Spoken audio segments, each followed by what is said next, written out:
Good day, everyone, and welcome to the very first episode of the very first season of Ateneo Talks.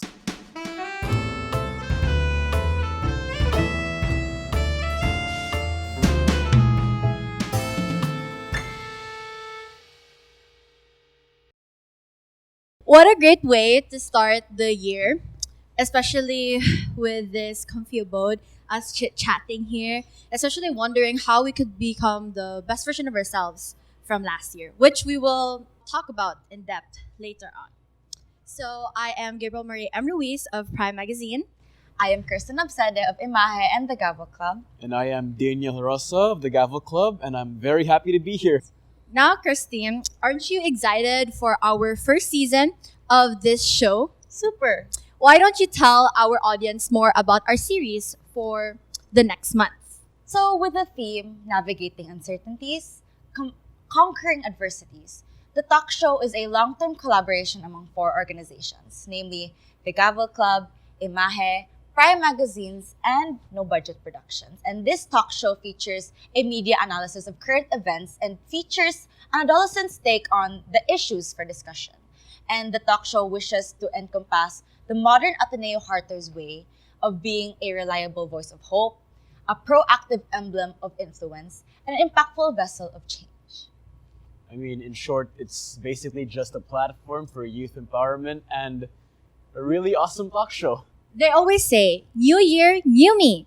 And indeed, the new me welcomes the new year.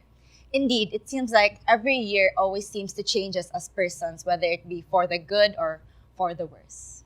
You know, I always see change as a good thing because it's like every year we change a little bit.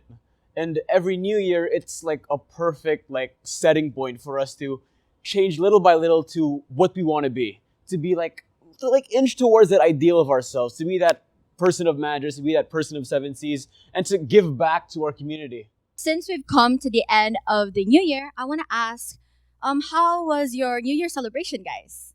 So, New Year is always that most exciting part of the year because for me, I'm really the advocate of New Year's resolutions and restarting my whole self, like that New Year, New Me thing.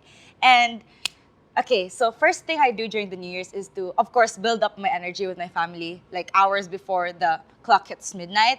And once that happens, we all stand up right away and jump. Since, that culture in the Filipino culture that we want to improve our heights during the New Year. And I feel like that's something I still believe, even if I'm almost 18. And after that, I also enjoy the food. I enjoy fireworks as well. And right after that, 10 minutes after the New Year hits, all my energy is just drained and I just want to sleep. And Happy New Year 2024. Okay, it's done. And yeah, I think that's how I celebrate New Year in general. How about you? I kind of feel bad now because I'm a very simple man. I couldn't be any more opposite from that because to me New Year's just another day.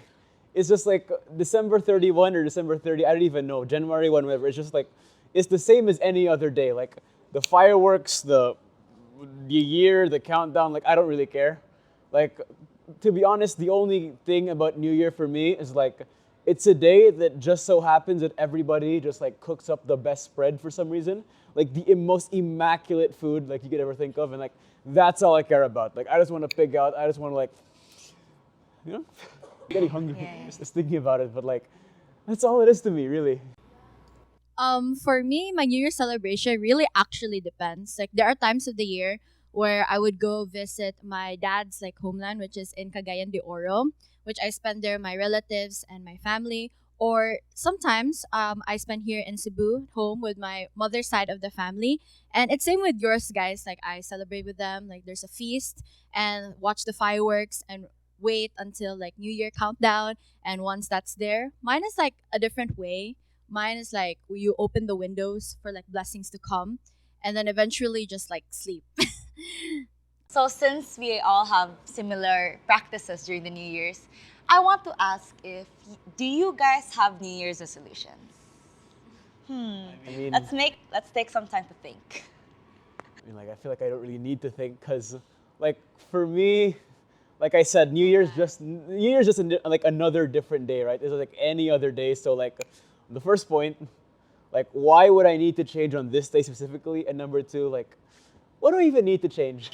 Like, I'm already like that good. Like, what's there to improve? It's Okay. like, I don't know how to respond to that, but how about you? For me, I am an organized type of person. I love planning. So, of course, I have a New Year's resolution. And one of them would be like to avoid procrastination. Like, even though I have like the knowledge on how to have good time management, like tips and tricks and work life balance and all that, I still have a struggle to follow those. And so for this year, I try my best to accomplish my tasks without procrastinating them. I just realized both of my co-hosts here have the opposite views of New Year's resolution. But for me personally, I don't really have a specific task of New Year's resolutions. I just have this one big task and the rest follows.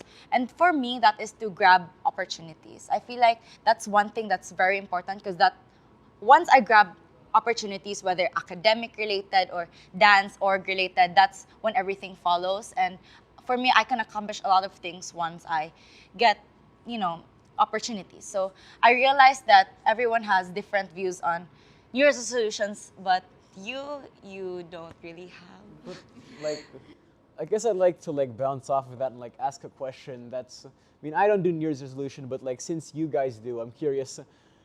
How often do you guys actually like manage to do your resolutions? Because that's something I'm very skeptical about. And that's like one of the big reasons why like I'm kind of like I don't like the idea of it. Actually, I don't really like look at it every day. Like I have to do this within the month, like that. Like one thing I like about New Year's resolutions is you can do it the whole year. You don't really have to like this year, New Year's resolutions must be on this month, like that. I feel like it just goes smoothly.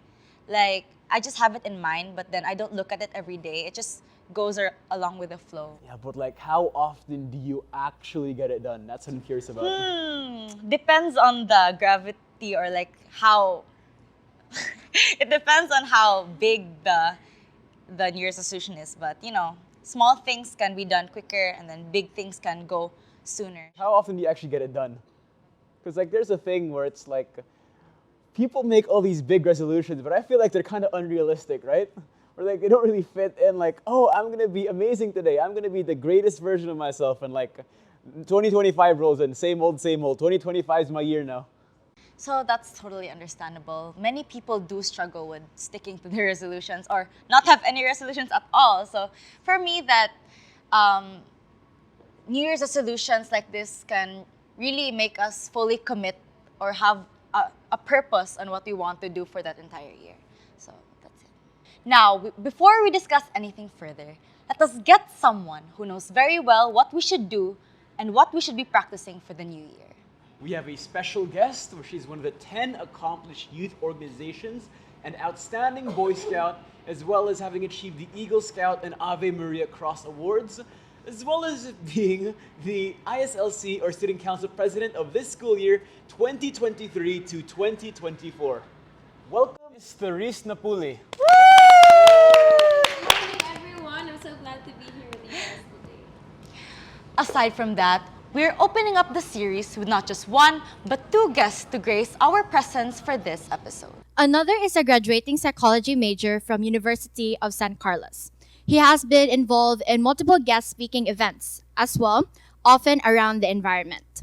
He also works as an English secondary language instructor for Japanese high school students. Moreover, an active member of the Psychology Society in University of San Carlos and used to be a Red Cross youth volunteer. Until last year, he did guidance and counseling training and finished an organizational industrial psychology internship at YPro PH, Human Resource. Listeners and fellow watchers, please welcome Mr. Geronimo Jr. Sumangi Lupina. Welcome to the show. Thank you. Good morning. Anyway, Magis Day speakers, I'd just like to ask, like, before like we talk about anything professional, how have you been? How's your day? It's like early in the morning, so how's it been? For me, I feel very energized today since it is our Christmas break. So I've been really taking the time to just sit down and relax and to catch some rest after all the busy activities we've had so far. And I'm very excited for what we're going to learn from one another today also. And as for me, it's been a long day already since it's very traffic on the way to the studio. And yeah, so far I enjoyed the moment. So yeah, looking forward to more enjoyable moments in the show. Thank you so much for your time as well, since I know it's part of, since what you said earlier, it's the Christmas break and you wanted to rest, but I'm still really, really appreciative that you guys had the effort of coming here and being an interviewer for us today.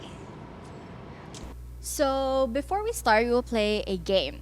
And the game is called Red Flag or Green Flag. Basically, I'll be listing New Year's resolutions and we go around the table discussing our opinions on whether the resolution is part of our list or not. AKA if it is green flag or red flag. Are you all ready? Yes. Yes, I'm ready. Okay, so the first one is spontaneous workout routines. Is it a green flag or a red flag?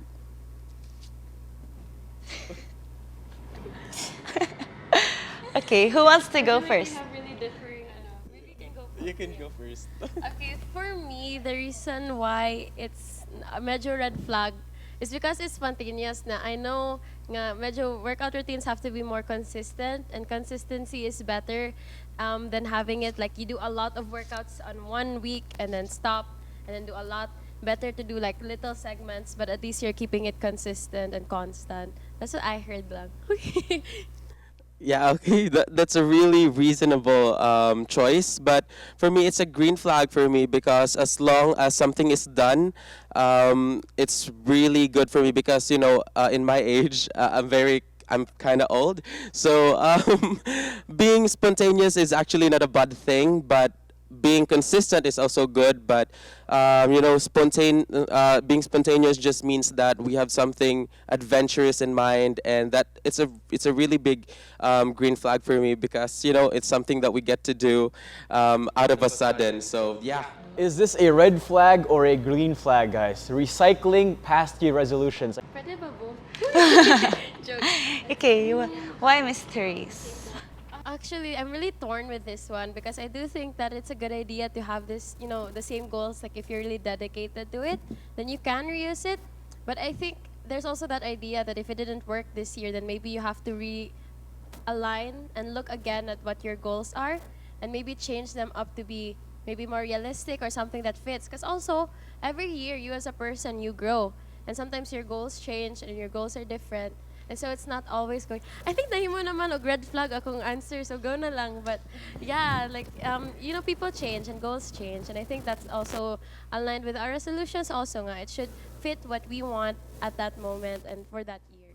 I agree with you, Miss Therese. I feel like the new year is a reason for us to make new goals. So if there's honestly it's not a huge point to still reuse the same resolutions if we're still gonna have the same goals either way. So.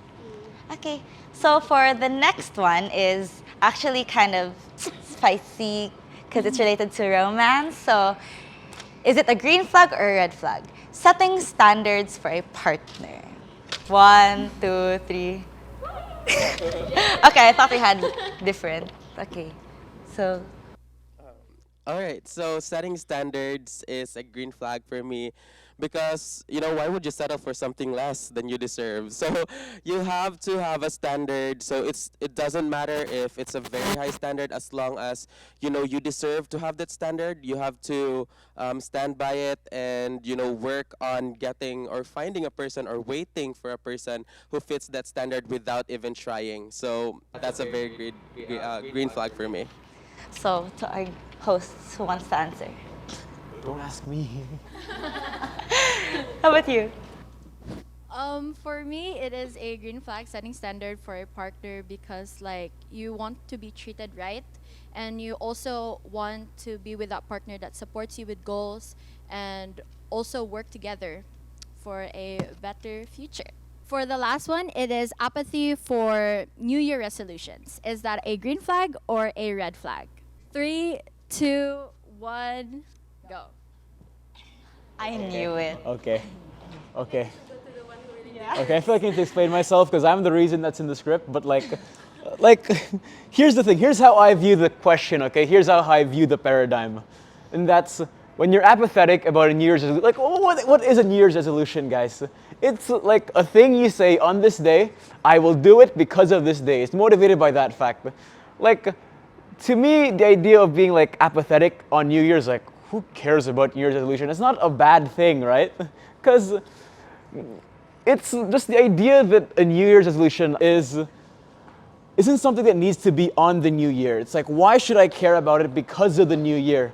Like, if you're gonna make a change, and not to say like, oh, change is bad or whatever, but why can't I change on any other kind of year? Why do I wait until 2024? Why not now? Why not tomorrow? Why not any other time? I think my idea is different, but because of the idea that you're not only thinking of your New Year's resolutions, but also for others.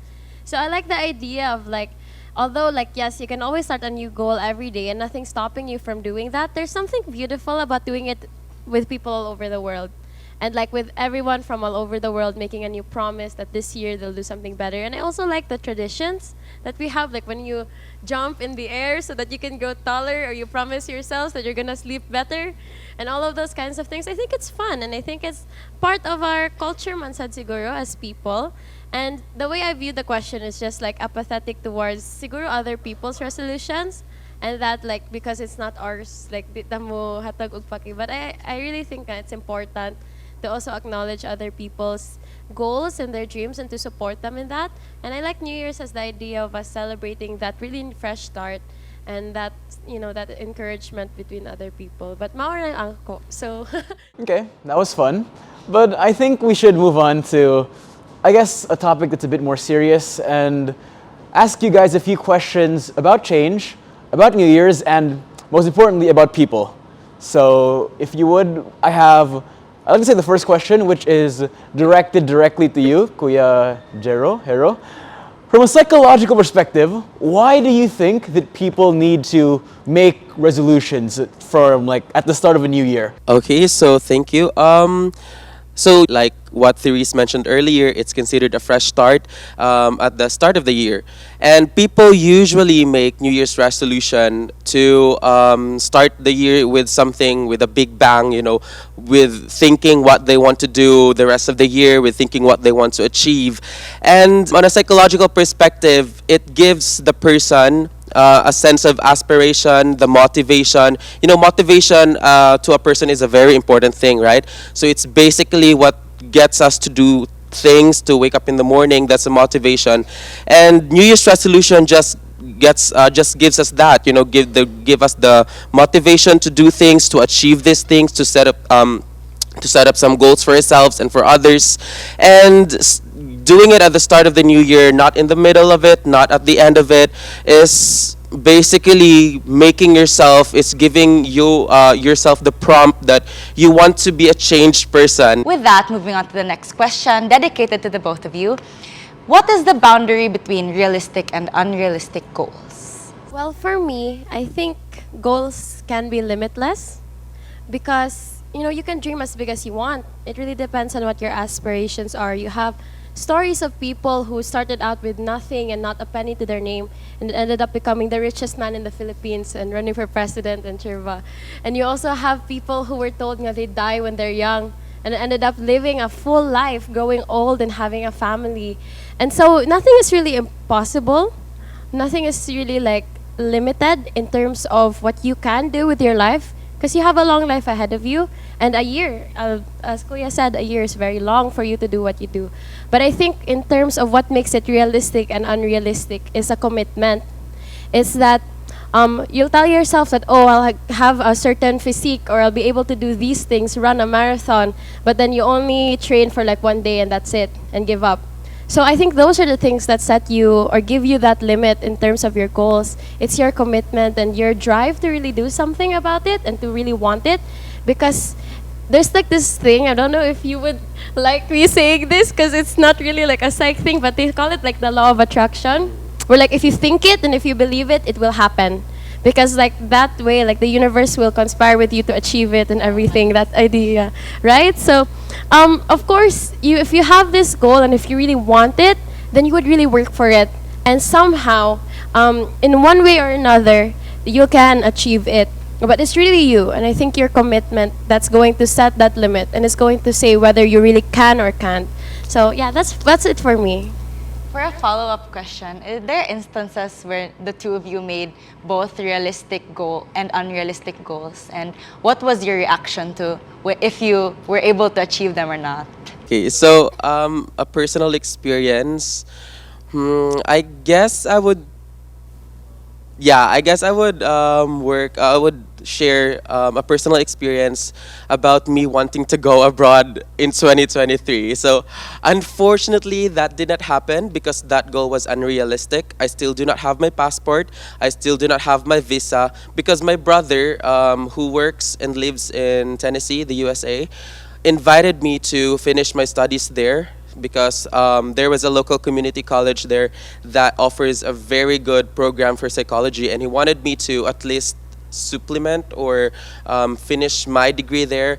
Unfortunately, I did not work on getting my passport and my visa because I was too busy with, being a Filipino. I was too busy with going out with friends, with focusing on my studies, and it was an unrealistic goal for me because I did not work on achieving those goals. I did not uh, recognize my weaknesses. I did not recognize my strengths, and that is what makes your goal unrealistic. Not recognizing where you are good at, not recognizing where you're bad at, is something that makes your goals unrealistic. So yeah, that's a personal experience for me. For me, I think I have a very recent experience with that. Although it's not something as like big as going abroad, it's actually just for my outreach project. We were supposed to have our Christmas celebration tomorrow, but I just came from our National Scout Jamboree, and then now like I'm still recovering from a cough. And so like I still, until yesterday, I was still sad and like, okay, we're gonna have our outreach tomorrow or the next day, and we're gonna do all of these things, and I'll be able to prepare it. But I found myself na yesterday I really had no energy and I was so drained. And so I think that's something about your goals, that even if you set it and even if you plan and plan, sometimes things don't go your way. And so you have to adjust it and you have to realign it, that yes, you can still end up with the end product, but then your journey is different. And so what I did was something very simple. I just rescheduled it after Christmas. Simple na kayo. I moved it from 21 to 27, and now I'm feeling better. So now I have more time to prepare and be able to give the youth like a better Christmas celebration. So, simpleng bagay lang. So for the next question, which is for you, Miss Therese Napoli, what are some important factors that can influence motivation for resolutions? I think the most important part of it for your goals or for your resolutions is that it has to be something that you want and something that's good for you. Because, if you, again, as I said, if you don't want it, then you won't commit to it. And if you don't commit to it, it can never happen because it always will start from how much you want it. I really agree with what you said, Ms. Therese, when you said that if we focus on a lot of goals too much, we tend to be overstretched, and it's better to simplify our goals because based on personal experience, if I have too many goals, I tend to focus more on the future, that I forget to live my present life and just live in the moment and not think about other goals. And I feel like when we make New Year's resolutions, we have to stick to, like what you said, 3 to 5, and so that we can look at the moment while also enjoying our process and not just like looking towards the goal. And like some people, they make New Year's resolutions just for the sake of checking it off of the list, that to the point that they don't even enjoy it anymore. So I really agree with what you said na kanang these factors that influence motivations kay it must be from yourself, Jude, and it has to be kanang little things lang. So I really like that. Okay. Now, so far we've been talking about like what motivates people to do resolutions, but I'd like to ask something more along the lines of like, what are the resolutions that would benefit most people? So I'd like to posit this question to both of you. I'd like to ask the both of you, judging on the current status of the world, 2023, this new year, what are some New Year's resolutions or lifestyle changes that you think would benefit the average person or most people the most? So that is a really good question. It's a question that we should ask ourselves. What should we change? So actually, I did write just drafts of my resolution. And one or two of the things I wrote there were one, to let go of all the grudges. So that is a very important thing for us to do. Like an average person can do that. You know, grudges sometimes bring us down. It pins us to to look at, to a location that we are stuck. You know, when we are angry at someone, when we hate someone, we don't just hate them. We also hate ourselves because we question, why do we let them do the things that they did to us? Why do we let them wrong us? So I would say that we should learn how to let go of them, how to overcome them. And the second thing I wrote there was to actually reinvent yourself. I think that reinventing yourself would allow you to progress even more, and it doesn't just apply to people who are philanthropists, people who dream big. It could apply to everybody, to just the average person. We have to reinvent ourselves because in order to not be the average person anymore, the first step is, of course, to reinvent ourselves. And that is the two of the most important resolutions I have for this year. Wow, I don't know if I could add to that. I think those are really good. Siguro for me and for people our age, I think a good resolution we'd have is to be more open and to be more of listeners. I think, I don't know, for some reason, but this analogy comes to mind that life is kind of like you're holding grains of rice. And if you squeeze or if you keep yourself closed, then the blessings or the rice is going to go out and you're going to end up losing.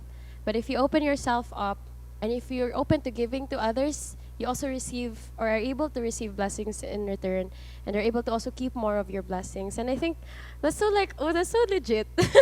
That's so real because I think that's what I've always seen from my experiences is that you end up really growing if you open yourself up to saying yes to things and to saying yes to people and learning from them and growing from that and from whatever experiences that you have, especially when we're young as we are, like we're going, especially like for Kuya, for example, who's about to graduate and everything, like there's so many opportunities in front of us.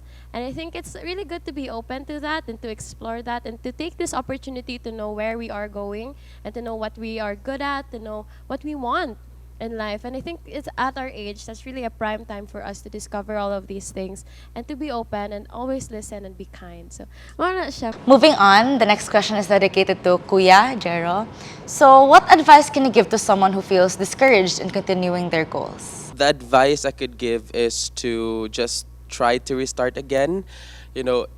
Probably if you fail in the first month, you try on the second month. If you fail in the second, try in the third. As long as you keep trying, as long as you keep going, that's the most important thing.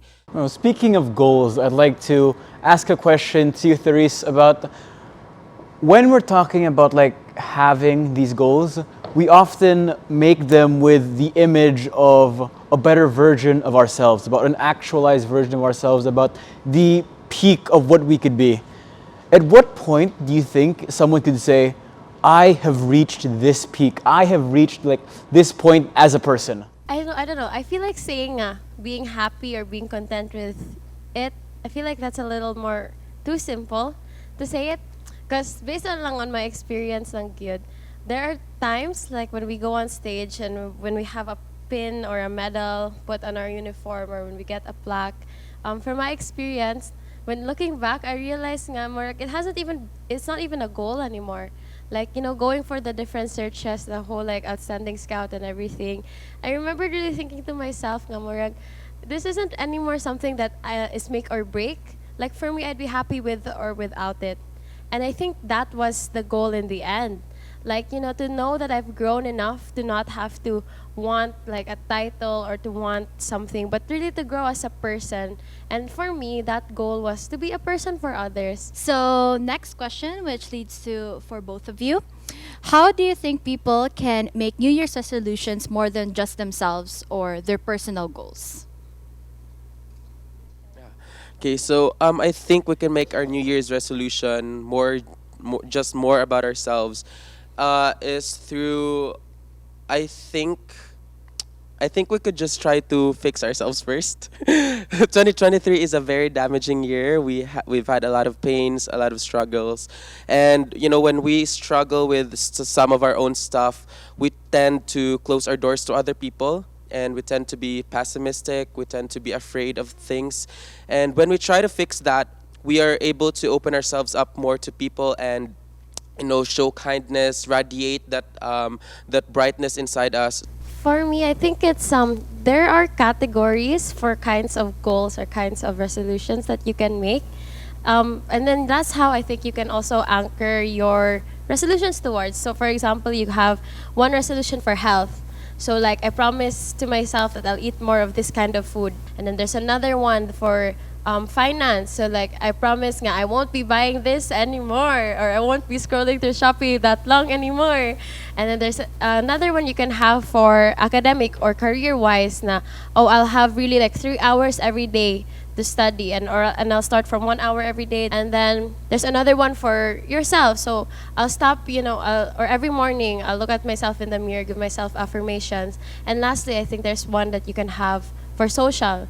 So whenever I talk to people, instead of using my phone, I really make sure that I always put my gadgets down and make eye contact whenever I interact with people. So like you can make resolutions that are very specific but have like a certain goal in mind. And I think that helps you think holistically also. You're not just focusing said on one aspect of yourself, but on several aspects. Para at the end of the year, even if it's just a little per aspect, at least you can say that you were able to grow holistically.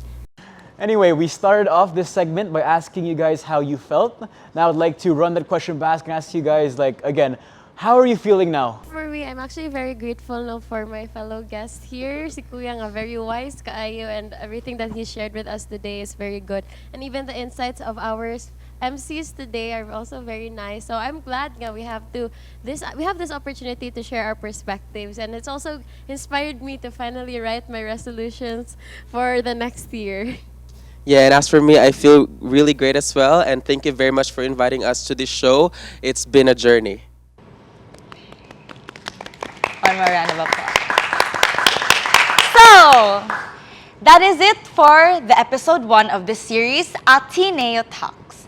I hope that a lot of you guys are enjoying, and I hope that you will stay tuned for the more episodes to come. So with that, I hope you journey with us as we navigate uncertainties and conquer adversities. Also, good luck to everyone for the upcoming Magis Fest. May the games begin.